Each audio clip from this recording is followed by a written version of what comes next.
the brand new MOTO G85 5G. Let's see if this phone can offer a flagship experience without the flagship price tag.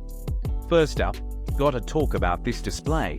It's a stunning 120Hz POLD panel with curved edges. It gives the phone a super sleek and premium look, almost like something you'd expect on a much more expensive phone.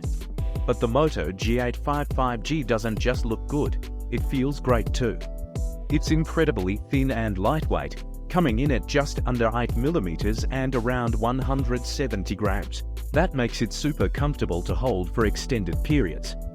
Speaking of holding it, the back here is something special. This olive green color we have is actually Pantone validated, and it has this really cool vegan leather texture. It adds a touch of class and feels way more premium than plastic.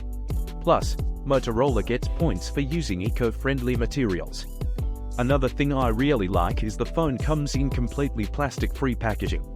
That's awesome to see from an environmental standpoint. Inside the box, you get everything you need, including a nice 3.3W charger, a USB cable, and even a SIM ejector tool. Even though the frame is made of polycarbonate, it feels really sturdy and well built.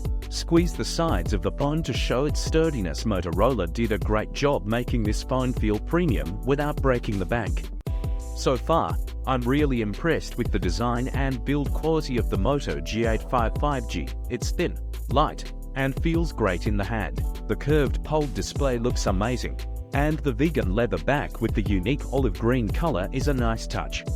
Of course, there's a lot more to this phone than just its looks. Over the next few videos, we'll be diving deeper into the performance, camera, battery life, and more.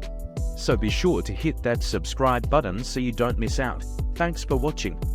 Let me know what you think about the MOTO G85 5G so far down in the comments below. And if you have any questions, feel free to leave those down there as well. Until next time, see ya.